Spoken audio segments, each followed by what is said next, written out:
राम को कुटी से निकलते देखकर मायावी हिरन कुलाचे भरने लगा। राम को बहुत छकाया, झाड़ियों में लुकता छिपता भागता वह राम को कुटी से बहुत दूर ले गया। राम जब भी उसे पकड़ने का प्रयास करते वह भागकर और दूर चला जाता। हिरन चालाक था, वह इतनी दूर कभी नहीं जाता था कि पहुंच से बाहर लगे। राम के सारे प्रयास विफल हुए, वे हिरन को पकड़ नहीं पाए। उन्होंने उसे जीवित पकड़ने का विचार त्याग दिया।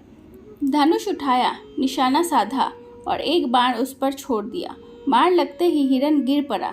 धरती पर गिरते ही मारीच अपने असली रूप में आ गया। मारीच ने माया से केवल अपना रूप नहीं बदला था, आवाज़ भी बदल ली थी। अपनी आवाज़ राम जैसी बना ली थी। धरती पर पड़े हुए वह जोर से चिल्लाया, हे सीते, हे लक्ष्मण।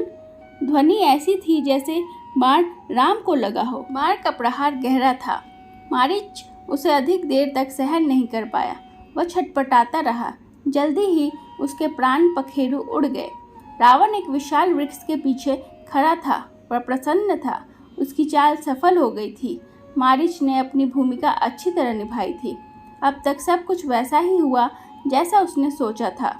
उसे राक्षस कंपन की बात याद आई। सीता का हरण हो तो राम के प्राण निकल जाएंगे, वह निशक्त हो जाएंगे। वह अगले चरण की तैयारी में जुट गया। मारीच की पुकार राम ने सुनी। वह पास ही थे। उन्हें समझने में देर नहीं लगी कि पुकार की मंशा क्या है। मायावी मारीच की पूरी चाल उनके सामने खुल गई। हिरन जानबूझकर भागता रहा, उन्हें कुटिया से दूर ले जाने के लिए। वह षड्यंत्र का अगला चरण विफल करना चाहते थे। उनकी चाल में तेजी आ गई ताकि जल्दी कुटिया पहुंच सके। वह मायावी पुकार सीता और लक्ष्मण ने भी सुनी। लक्ष्मण उसका रहस्य तत्काल समझ गए। राम की तरह उन्होंने बाण चढ़ाकर धनुष दृढ़ता से पकड़ लिया, चौकसी बढ़ा दी। वे राक्षसों की अगली चाल का सामना करने के लिए तैयार थे। साथ ही राम का आदेश उन्हें याद था, उनके लौटने तक सीता की रक्षा। लक्ष्मण की ओर से इसमें चूक की कोई संभावना ही नहीं थी। सीता वह आवाज़ सुनकर विचलित हो गई, घबरा गई, दौड़कर कुटिया के द्वार पर आई। उन्होंने लक्ष्मण से कहा, तुम जल्दी जाओ, जिस दिशा से आवाज़ आई है उसी ओर तुम्हारे भाई किसी कठिन संकट में फंस गए हैं। उन्होंने सहायता के लिए पुकारा है। उनकी ऐसी कातर आवाज़ मैंने कभी नहीं सुनी। जाओ लक्ष्मण, जल्दी। आप चिंता न करें माते, लक्ष्मण ने सीता को आश्वस्त करते हुए कहा। राम संकट में नहीं है, हो ही नहीं सकते। उनका कोई कुछ नहीं बिगाड़ सकता। हमने जो आवाज़ सुनी वह बनावटी है, मायावी राक्षसों की चाल है, मुझे कुटिया से दूर ले जाने के लिए। आप निश्चिंत रहे, भाई राम जल्दी ही आएंगे। सीता क्रोध में उबल पड़ी। लक्ष्मण का इस घड़ी में इतना शांत होना उन्हें समझ में नहीं आया। राम की आवाज़ सुनकर भी वे यहीं खड़े रहे, सहायता के लिए नहीं गए। सीता को इसके पीछे षड्यंत्र दिखाई दिया। लक्ष्मण की चाल, लगा कि लक्ष्मण राम का भला नहीं चाहते, उनके हितैषी नहीं है, चाहते हैं कि राम न रहे, मर जाए, ताकि राजपाट उन दोनों का ही हो जाए, उनके रास्ते का कांटा निकल जाए। तुम्हारा मन पवित्र नहीं है, कलुषित है, पाप है उसमें। मैं समझ सकती हूँ कि तुम अपने भाई की सहायता के लिए क्यों नहीं जा रहे हो। सीता ने यहाँ तक कह दिया कि वे भरत के गुप्तचर हो गए हैं। सीता की बातों से लक्ष्मण को गहरा आघात पहुँचा। उनका हृदय छलनी हो गया, पर उन्होंने पलट कर उत्तर नहीं दिया। संयम बनाए रखा, सिर झुकाकर सब चुपचाप सुन लिया। वे सीता की पीड़ा समझ पा रहे थे। केवल इतना बोले, हे देवी, ये राक्षसों का छल है। खरदूषण के मारे जाने के बाद वे बौखला गए हैं, किसी तरह हमसे बदला लेना चाहते हैं। आप उनकी चाल में न आए, वे कुछ भी कर सकते हैं। मुझ पर विश्वास करें, राम को कुछ नहीं होगा। सीता का क्रोध और बढ़ गया। क्रोध में आंखों से आंसू बहने लगे। यह भी लग रहा था कि कहीं लक्ष्मण की बात सही न हो। यह डर था कि राम से बिछोड़ न हो। उन्होंने कहा, राम से बिछुड़कर मैं नहीं रह सकती, मैं जान दे दूंगी। हे लक्ष्मण, तुम उन्हें ले आओ। लक्ष्मण राम के लिए राम की आज्ञा का उल्लंघन कर रहे थे। जाने से पूर्व लक्ष्मण ने सीता माता की रक्षा के लिए कुटिया के चारों ओर लक्ष्मण रेखा बना दी और कहा, माते, यह लक्ष्मण रेखा है, इसके भीतर कोई नहीं आ सकता। आप इसके भीतर ही रहना जब तक मैं प्रभु राम को लेकर नहीं लौटता। रावण इसी अवसर की खोज में था। लक्ष्मण रेखा की वजह से वह कुटिया के भीतर नहीं प्रवेश कर सकता था। फिर उसने दूसरी योजना बनाई। रावण ने तपस्वियों जैसा रूप धारण किया और बोला, भिक्षाम देहि। रावण की आवाज़ सुनकर सीता माता बाहर आई और उसे पास आकर भिक्षा लेने को कहा। रावण जानता था कि सीता माता को लक्ष्मण रेखा के बाहर लाना है, उसके बाद ही वह उनका अपहरण कर सकेगा। वह क्रोधित होने का अभिनय करने लगा।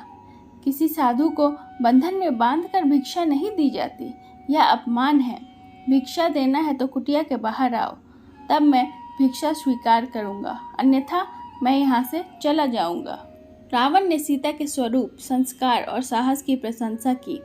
उसने सीता का परिचय प्राप्त करने के बाद कहा, सुमुखी, मैं रावण हूँ, राक्षसों का राजा, लंकाधिपति। मेरा नाम लेने पर लोग थरथरा उठते हैं, लेकिन तुम सुंदरी हो, सबसे अलग हो। तुम्हारे लिए मैं स्वयं चलकर आया हूँ, मेरे साथ चलो। सोने की लंका में रहो, मेरी रानी बनकर। सीता क्रोधित हो उठी, कहा, मैं प्राण त्याग दूंगी, लेकिन तुम्हारे साथ नहीं जाऊंगी। मैं राम की पत्नी हूँ, वे महाबलशाली हैं, तुम्हें उनकी शक्ति का अनुमान नहीं है। तुम चले जाओ, नहीं तो तुम्हारा सर्वनाश हो जाएगा। रावण ने सीता की बात अनसुनी कर दी, खींचकर उसे रथ में बैठा लिया। सीता प्रयास करती रही, पर रावण के चंगुल से मुक्त नहीं हो सकी। स्वयं को असहाय पाकर वे विलाप करने लगी। हे राम, हे लक्ष्मण, पुकारती रही। रावण का रथ लंका की ओर उड़ चला। मार्ग में वे पशुओं, पक्षियों, पर्वतों, नदियों से कहती जा रही थी, कोई उनके राम को बता दे, रावण ने उसका हरण कर लिया है। गिद्धराज जटायु ने सीता का विलाप सुना। उसने ऊंची उड़ान भरी, रावण के रथ पर हमला कर दिया। वृद्ध गिद्धराज ने रथ शट विशट कर दिया, रावण को घायल कर डाला। क्रोध में रावण ने जटायु के पंख काट दिए। जटायु अब उड़ नहीं सकता था, वह सीधे धरती पर आ गिरा। सीता को लगा कि अब संभवतः कोई उनकी सहायता नहीं कर पाएगा।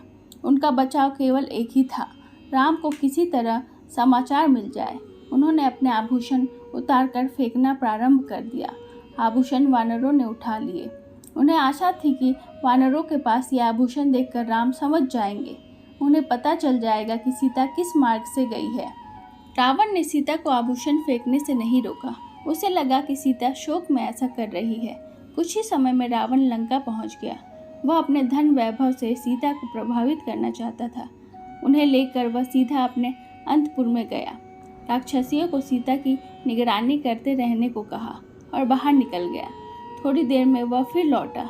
सीता को घूरते हुए उसने कहा, सुंदरी, मैं तुम्हें 1 वर्ष का समय देता हूँ।